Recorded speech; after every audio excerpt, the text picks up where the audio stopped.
Welcome back to the Pragmatic Guide to Building Muscle. If you haven't watched the first two videos, go back and watch them because they're going to make this make a lot more sense. So today we are going to be talking about exercise selection and how to think about that within our training program. So after already covering the likes of why most common programs fail, as well as volume, intensity and frequency, we need to layer on what exercises we're actually going to do with the gym to achieve our goals. Now before we get into the video, if you have been enjoying any of the videos on my channel, if you do me a big favor and go down and click subscribe, and if you have any questions, feel free to leave a comment. If you have any of your own opinions or your own thoughts, also leave them in the chat. I'll be happy to hear them, because ultimately at the end of the day, the point of these videos is not to say I'm right. The point of videos here is to give you a framework for thinking about your training and your muscle building goals. We're going to just refresh our memory on the decision filter. So if you go back to video number 1, you'll have a good understanding of what makes a good, effective program. So the program must be specific enough to achieve the goal of building muscle. It must be something that we can progress over time. It must be something that we can repeat and something that we enjoy. And then of course it needs to be effective. Now, as we come into exercise selection, I think a really important place to actually start off with is the needs analysis. So needs analysis essentially is just having an honest critique of your physique alongside your goals, and then your exercise selection should be by what you specifically need to improve your physique. Now, if you do want to have a bit of a physique critique, I'm more than happy to help you with that. So there is a form in the bio which you can fill out, and I'll get back to you with a video review of your physique and where I think that you could develop most and some potential exercises that can help. So within needs analysis, we have 3 different categories. We have preference, competing, and experience. Preference is pretty self-explanatory. If you have a bias toward developing a certain body part, more of your exercise selection should go towards that, and more of your volume should go towards that. And then with the body parts that maybe don't have much of a care about growing, maybe you have a really strong body part, or you just don't really care for growing a particular body part, then obviously that's going to dictate exercise and volumes that you do for that body part. An example here is somebody who just wants to increase their arm size. If you want to increase your arm size but maybe de-emphasize your leg size, well, maybe you have a more maintenance level of volume towards your legs, and you just pick exercises that you know that you will do consistently and enjoy. Then with the arm exercises, maybe you have a bit more variety here, because you're going to have a lot more workload that you may be able to preference now towards your arms. So that's very much going to dictate what we're going to do for preference.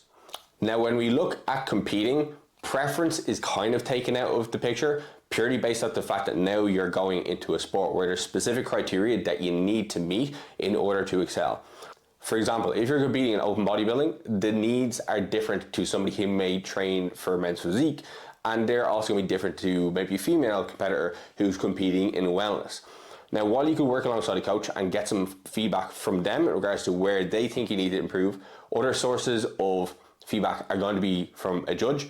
So if you competed before, you'll have the benefit of having done that show, and you can ask the judge who was there and actually giving you the points on stage where you need to improve. Sometimes that is going to be muscularity, and then they can tell you, okay, your delts are weak, so we need to bring them up next off season. Other times it could be things like conditioning, it could be things like posing. So it's really critical that you get some judge's feedback after shows, so that you know what to work on in the next off season. And then another area you can look at, if you have competed before, if you're looking to get into competing, is look at your level. So whether that's regional, national, international, pro level, look at the person who is the top of your category. So if you compete in a regional show or a national show in Ireland, for example, you look at whoever won the middleweight class of bodybuilding, and then maybe you look at the overall. What did they have that you currently don't? And that is going to give you some feedback as the body parts develop. And then that in turn is going to dictate exercise selection. And then the other category here is just experience. When you are more experienced and you're more trained, maybe you're intermediate to advanced, this is where maybe focusing heavily on one body part versus another becomes a little bit more realistic and something that's a better approach to do, purely based off the fact that by this stage you'll have gained the majority of muscle that you've gone to, and now you can't really have a general program if you want to have those areas to excel. We're all going to have body parts that are just a little bit more biased towards growth, and others that are less so. For example, with me, my back grows pretty well, my traps grow pretty well, but I have a harder time developing the likes of my delts, and I have a harder time developing my arms. So that's naturally going to dictate my exercise selection going forward. I don't necessarily need to train my back with as many exercises or as hard as I do with the likes of my delts. But somebody who is starting off and they're new to the gym, your exercise selection should be pretty damn broad in my opinion, because you have a lot of muscle to gain. So you should be coming at this, in my opinion, from a generalist point of view and getting skilled at every single movement pattern and just allowing your body to develop as it will. Then as you get to your further stage of progression, maybe 2-3 years down the line, then you can look at maybe having a bit more of a bias in exercise selection towards one body part versus the other. But if you're new to the gym, I'd heavily recommend that you go in with a bit more of a all-encompassing training program, training a variety of different movements and a lot of different exercises, and seeing where your development takes you. And then once we have done some type of needs analysis where we're going to be able to see where body parts that we need to improve upon are, we can move over into our next category, which is just looking at the broad movement patterns and joint functions that we should be looking to train so we can get complete development. Now, when I'm making out a program, this is how I am categorizing movements. So I will look at a squat movement, hinge movement, a vertical push, pull, horizontal push, pull, and we have isolations, and they're essentially just looking to fill in the gaps. Now it's really important to know that when I'm putting these down, when I say squat pattern, I'm not just saying barbell squat, but I'm also putting in things like half squats, pendulum squats, front squats, you name it. What I'm thinking about here is a big compound movement that's likely going to train the likes of our quads, our glutes, potentially some adductors as well. Then we look at the likes of our hinge.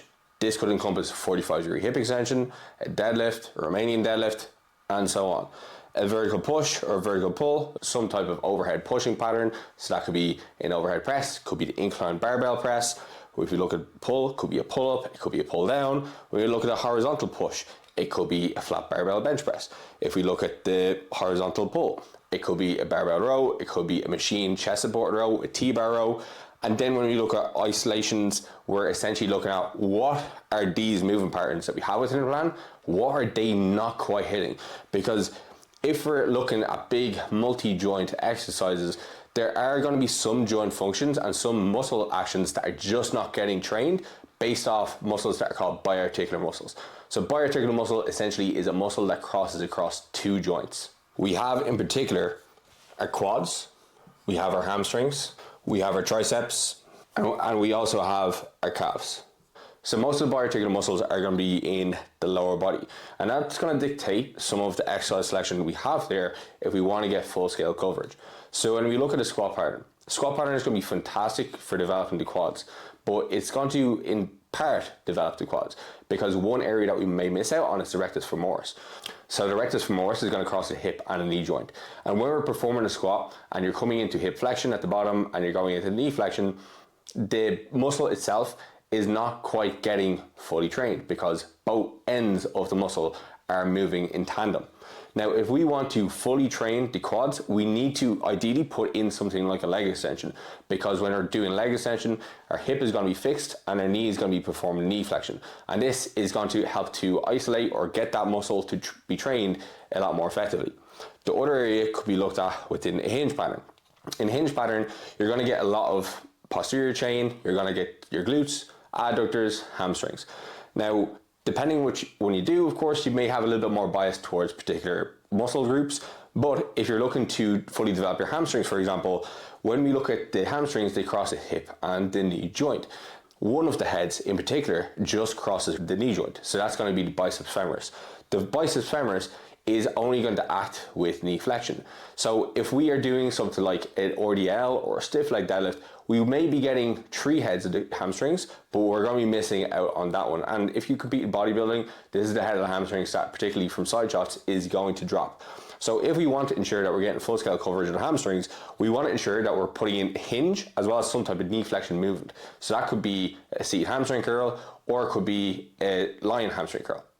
Within our arms, we have the triceps. So the tricep long head crosses both the elbow as well as the shoulder joint.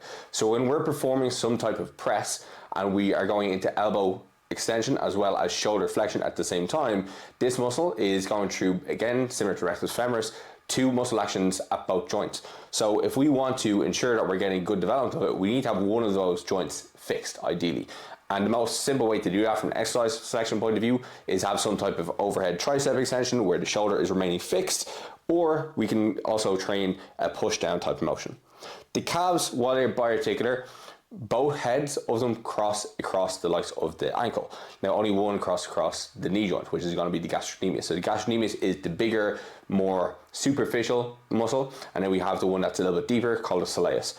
Now there are studies to show that when we just perform a straight leg calf raise while we're keeping the knee locked, that is going to bias both heads of that muscle. So we don't necessarily need to really incorporate a straight leg as well as a bent knee calf raise if we want good development there. Variety is not just important for the lower body and biarticular muscles. We also have to consider within these big movement patterns, the isolations that could essentially make our body more robust and a lot bigger. Because within the vertical push-pull, horizontal push-pull, while we're going to get some contribution from our biceps, triceps, our rear delts, our front delts, and some would argue in an overhead press type motion when we have our arm in a more overhand position or more abducted position that we're going to get some side delt contribution, we are much better off with having the isolation to fill the gaps there and performing some type of pure elbow flexion, some pure elbow extension, and also performing some type of raises, whether that's a side delt raise or a lateral raise, whether that is going to be some type of pure shoulder flexion or some type of rear delt fly or pure horizontal abduction. Variety does matter if you really want to develop your body in full. Now that we went through our movement patterns and the utility of isolations and why something like variety matters, it's really important that we go through some type of decision filter that is going to help us with making sure that these exercises are specific to us and are going to be really effective for building muscle. First and foremost, we need to ask, does the exercise we're using target the intended muscle? Now, there are a couple of different proxies I use here within my own training, within my clients' training, to let us know if we are actually working where we think we're working. So the first one is going to be feel. Now, feel comes with some caveats in the sense that some exercises during the set, you are less likely to feel the intended muscle. And that's why it's not just important to look at during the set, but also after the set. So for example, if you're performing an exercise which is a little more biased in the shortened position when the muscle is contracting, so the example here is the likes of a leg extension, you are more likely to feel your quads working during the actual set. However, if you perform something like a leg press, which is a little bit more biased towards the lengthened to mid position of the actual muscle, then you may not necessarily feel it during the set. But after the set, you may get something like a pump. Now, the pump is highly debated online. Lots of people are arguing about whether it's important or not. However, I do think it serves a role in exercise selection. If after the set or during the set, there is not some sensation of blood flow going into the muscle and some type of swelling effect happening where your skin feels like it's about to burst, the exercise itself is not lending itself well to train that body part, especially if you're getting that sensation in other muscle groups. So it serves a role in letting us know, is the muscle actually the thing that is being targeted? But we can also look at what fails. When we're looking at an exercise, and one that is going to be important for growing a particular muscle, we want to ensure that the thing that is the limiting factor within that set is the muscle we're training. Example, if we are doing a squat pattern, we want to ensure that the thing that is limiting us within the exercise is our quads, if they're the bias. If you are performing a barbell squat, for example, and you notice that your lower back goes out, or you notice that your glutes seem to be the thing that limit you, and maybe they're the area that's getting the most pump feel, that's not a good quad exercise. We need to change something else. So these are really important things to think about when it does come to training the intended muscle. Now, it is also important to mention here that particular rep ranges can lend themselves differently to different sensations of both the feel and the pump. So if you're performing a rep range which is typically sub 6, you may notice that you don't get as much blood flow into the actual muscle itself. However, we can also just kind of paint that against the likes of what fails. So we're not just looking at one, but we're looking at a multitude of these different proxies to help us know if the exercise we've used is good for training an intended muscle. And the final process we can actually layer on top of these is going to be fatigue. So when I say fatigue, what I'm actually talking about here is if you're doing those lower rep ranges, or if you're doing more of those lengthened mid bias exercises where you don't necessarily get as much of a feel during the set, maybe there's not as much of a pump that comes on. The next day, or even after the set, we should feel as if there has been some type of fatigue present within the muscle. And you will notice, because when you perform the next exercise or the next set, they may have some type of drop off in performance. So these are the 4 parts I'm putting into does the exercise train the intended muscle. Next on the list is progressible, and you can notice I've got progressible over here, but really what I mean here is that, is it loadable? So is it something that we can meaningfully increase over time? Because if it is not loadable, then it is not something that is really going to be too effective for driving muscle growth over the long term. Now we can look at things like maybe a push-up, for example. Push-up, great exercise if you want to develop your chest, your triceps, your front delts, even develop the likes of your serratus anterior. It can be a fantastic exercise. However, a lot of people run into the issue is that it's just hard to load. For sure, you can put a weight in your back, but that requires somebody else to do it. And that's going to infringe on the decision filter we have over here. Like, is it repeatable? Is it like realistic that you can get somebody to put the weight on your back every single time that you do it? So maybe an exercise like that is not appropriate for the job that you're looking for it to do. It may be appropriate at a certain point in time, and there are going to be exercises that are like that, but you will run into some barriers. Another exercise that I can think of here is going to be like a single leg split squat. So if we do a single leg split squat, it can be a great exercise for developing your glutes, adductors. It can really help you to develop some internal rotation in your hip. However, at the same time, there's only so much load that you have within your gym that you're going to be able to kind of use. Most gyms only go up to maybe 60 kilos in terms of the dumbbell, if you're lucky even. And that can pose a limitation for adding that in as a long-term exercise across your plan. But coming back to something I mentioned in previous videos, we're not meant to follow the same training program forever. We are able to have some variety come into our training program over time, but if it is something that you want to have as like a fixture within your program and to fully develop, particular muscle groups, it's really important that the exercise in general that you pick are going to be something that's progressible and something that is loadable. Now, you could progress that single leg split squat over to just doing a not bilateral one, but one where you have dumbbells in 2 hands. But that is going to maybe kind of infringe on some other aspects of the exercise that you're trying to get. But if the goal is just building muscle, that is the next step in progression. Very common muscle groups that we need to consider here are going to be the likes of our abs. So a lot of people are going to put in some exercise for our abs where they are not loading them. Now, the abs are just like any muscle group in the body. They respond to loading. And if you are just doing bodyweight crunches, decline crunches, hanging leg raises, there is going to be a certain time point where you just have to continue adding reps. They are more difficult to load. So something like a machine crunch here or a kneeling cable crunch can be a much better option if you really want to develop the six pack. Now, in my opinion, I think you get to a certain point when your abs are developed enough where you just need to just do like a maintenance level of training with them, but it's something to consider if you do really want to have like big dugout abs. So the third point in this decision filter is going to be stability and skill. Now, I put these two together because quite often experience level and skill level is going to determine how stable you can keep an exercise, because you've got different types of stability. So you've got external stability where you're maybe using a machine or using a pad to help prop yourself up against the machine and create a higher level of force output. But then you also have internal stability, which is going to be dictated by somebody's ability to create tension within their body, keep their body rigid, and ability to brace, and all these can help to increase force output. Now, when you get very highly trained and you're performing highly stable movements as well as you're able to create a high level of internal stability, that's like the perfect scenario, but it can take a little bit of time to get there. So stable exercises are ones where you are just going to be able to produce more force. They're typically more loadable. Now, when we look at it from like an exercise selection point of view, we can maybe look at like the difference between a barbell squat and the likes of a leg press.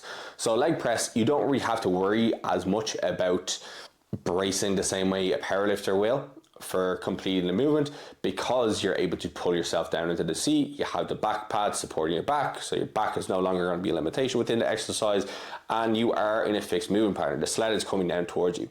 For somebody who's competing a barbell squat, you now have to manage your center of mass over the middle of your foot. You need to control the descent of the bar can move forwards and backwards, and so on. There are more moving parts and there are more areas or limitations within the exercise or areas that you can fail. So it's important when you do actually select an exercise for hypertrophy's sake or for muscle gain's sake that you do pick one that is appropriate for your skill level and appropriate for these things here, right? Does it target the intended muscle? Is it something that is going to be repeatable with the same technique? So when we're looking at stable exercises and skill requirements, we can look at this in regards to machine-based movements. Now, when we look at machine-based exercises, these are going to be highly stable, right? We have the pads that we can push ourselves against. We have the fixed resistance of the actual machine itself and a fixed path of motion. And they typically allow us to load overall higher amounts of load than we probably would be able to with the likes of a free weight exercise. Now, machines can be used for any skill level.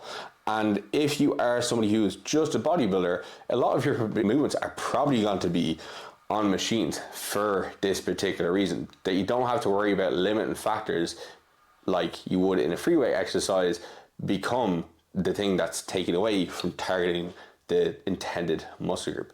And even if we look at the likes of the squat and the leg press example, it can be a lot easier for us to bias certain body parts or make up for different discrepancies in torso length and limb segments when we're performing a squat on a different type of machine. There's going to be differences between a hack squat to a 45-degree leg press, for example. Somebody who's doing 45-degree leg press, if you have a short torso and very long femurs, you can potentially find it difficult to get into position with a leg press where you are going to be biasing your quads. And even more so, if you performed like a barbell squat, it is likely you're going to have a bit more kind of folding to your torso, and as a result you get a little bit more hip flexion, and then you get more glutes than you do quads. But then if we move over to a hack squat, which typically is a bit more of a vertical torso position and is going to very much bias knee flexion, then that may be a better option to train your quads. You also have the benefit that now the back pad is supporting your entire spine so that you can keep yourself locked into the movement without having to worry about other body parts taking over when you're reaching failure. Now, free weight exercises have a bit more of a learning curve to them. And this is why maybe if you are a beginner, starting on machines and learning how to contract the muscles first could be a good idea before you go over to performing a free weight movement pattern. Because performing something like a dumbbell press has a lot more range of variability relative to a machine press. So the machine press can be a good opportunity to find out how to stabilize your scapula, how to actually drive your upper arm across your body, versus starting off with the likes of the free weight dumbbell press, where your arms can start to trail off outwards and you're just not getting the intended muscle whatsoever. So the stability and skill component is a really important step when you're looking at progressibility of the movement. And is it loadable? And it's also really important when we're looking at, does it target the intended muscle? So what is failing? Where do we feel the fatigue? Where is it getting pumped? Where are we getting any sensations within the target muscle? So if you are maybe kind of noticing with a particular free weight movement that's not directed towards the intended muscle group, maybe actually going onto a machine that has a bit more of a fixed movement pattern could be a better option, because now you have less room for error. And then once you find an exercise that's stable enough, it's appropriate for your level of skill, you are going to be able to push it closer to muscular failure. And then as a result, you're going to be able to build more muscle. And then the final part that we're going to go through is stimulus to fatigue ratio. And this is a really important component when it does come to picking exercises, which are going to give us a really good bang for our buck. And it also needs to be put in consideration with things like time availability, for example. Because we can do a lot of really high stimulus exercises, which have a low fatigue component. However, we may not necessarily have the time to complete a ton of isolation movements. So we need to be cautious of putting in too much of these high stimulus and low fatigue movements. So when we're thinking about stimulus to fatigue ratios, we have 4 different categories. We've got high stimulus, low fatigue. High stimulus, low fatigue, in my opinion, is going to be a lot of isolation-based movements. So that could be like leg extension, our hamstring curls, it could be our bicep movements, it could be our pec decks, it could be our reverse flies, it could be a single arm lat pull down, for example. And then we have the likes of our high stimulus and high fatigue movements. So this could be a lot of more barbell based movements or heavy loading movements. So that could be a barbell squat and a leg press. It could be the likes of a RDL, or it could be the likes of a barbell row or a machine row. So typically exercises which are more compound based, more heavy loading, And really, a program should have a really nice balance of these movements throughout the actual movement itself. However, we come over to this side of things, we can also look at exercises which are just maybe not worth incorporating. So from the low stimulus, high fatigue aspect, we might be looking at exercises here where we're able to drive high mental loading, but they're just not really giving us a good effect. So an example here could be like a quarter squat. A quarter squat where you're only getting a part of the range of motion, but you're able to put a lot of weight in the bar. Yes, while you're getting a high amount of loading, you may not necessarily be getting the full range of motion to the hip, to the legs of the knee, and as a result, you're getting yourself both psychologically amped up to put this heavy load in your back, but it's also just not bringing the muscle through its full range of motion. We could also look at maybe something like a rack pull or a block pull. A deadlift pattern in general, like conventional deadlifting, is okay, in my opinion, from a muscle building standpoint, but the shorter we make that range of motion, the more weight we can put on the bar, but the less it's going to put any of those muscles within a lengthened position at all, so it's going to deliver even less of an effect for muscle growth. So we can look at this in regards to maybe exercise which we can load up a lot of weight, but we're maybe not able to bring a muscle through a full range of motion. And alongside that, they're coming with a lot of psychological stress and psychological arousal that are coming alongside actually performing them. And then we look at things like low stimulus and low fatigue. And this could just be silly exercises to include within a hypertrophy or muscle gain oriented program. So this could be squatting on a Bosu ball, for example. Probably not an exercise you want to put in if we're trying to deliver as much mechanical tension towards the likes of lower body as possible. And when we're trying to categorize these movements, it's important that you don't just run away with the exercises that I gave you there, because we're also keeping this within our decision filter, right? This is just one part of it. And where you find the most benefit from an exercise is going to be dictated by the above three, where you get the most stimulus and what you feel to be the most useful for incorporating within your training programming, which is going to allow you to still abide by what we have covered in video number 1. Is the exercise repeatable? Is the exercise something that you enjoy? Is it something that you can lower over time? Is it effective for you? Is it specific towards your particular goal? Is it paying attention to the needs analysis? And the very final point that I am going to briefly mention, because I know people may be asking about this, is going to be resistance profiles. Okay, so I'm just going to put that there as RP. So resistance profile essentially just means where within an exercise it is hardest and where it is easiest. Now, alongside this, we have our own strength profile. A muscle will typically have its highest force producing potential in the likes of a mid-range, okay? So in the middle of a muscle's contracted state. And then when we look at the extremes, we can be a little bit weaker. So when we look at the shortened position, so if I'm flexing my bicep like this, I'm gonna be a lot weaker here than I am here, which is why when you're doing something like a dumbbell bicep curl, you typically won't be able to move as much load up here than you would be through here. And it's also gonna be hardest in this kind of mid-range position too. But then at the bottom, we will have a bit more force production potential. And this is generally because there's some increase in passive tension because of the connective tissue like our tendons. So when we're picking exercises, we want to ensure that we're picking ones that are appropriate for our force producing potentials. So we want to pick exercises where they are typically going to be harder, where we are stronger, and easier, where we start to get weak. Now, different machines are going to have different capabilities for layering this in. If you have any prime or strive pieces of equipment, they have the adjustability where you can adjust the cam and the resistance profile as such, but it's something worth noting within your training program. Exercises which are going to be a little bit more biased towards the mid to length of the range, so think about when a muscle is stretching or coming out of the bottom of a squat, for example, through the middle portion of that, they're going to be typically exercises which you can load very heavily. Now, this can be painted into the overall load management of a plan, which I'm not going to go into in this video here, but that's something to consider. If we have just a lot of exercises which are just highly loadable within that range, they're going to be very effective for driving muscle growth. But from a fatigue perspective, it may not necessarily be something that we will always be able to recover from if every single exercise just follows that trend. Short range bias movements where we're kind of training this more contracted position, they do serve its purpose as well. But we're not going to go into it in this video because we have already taken long enough. We'll cover resistance profiles specifically in a later video, so we can go a little bit more in depth in regards to all the kind of things that we need to think about when we're actually looking at resistance profiles within our training.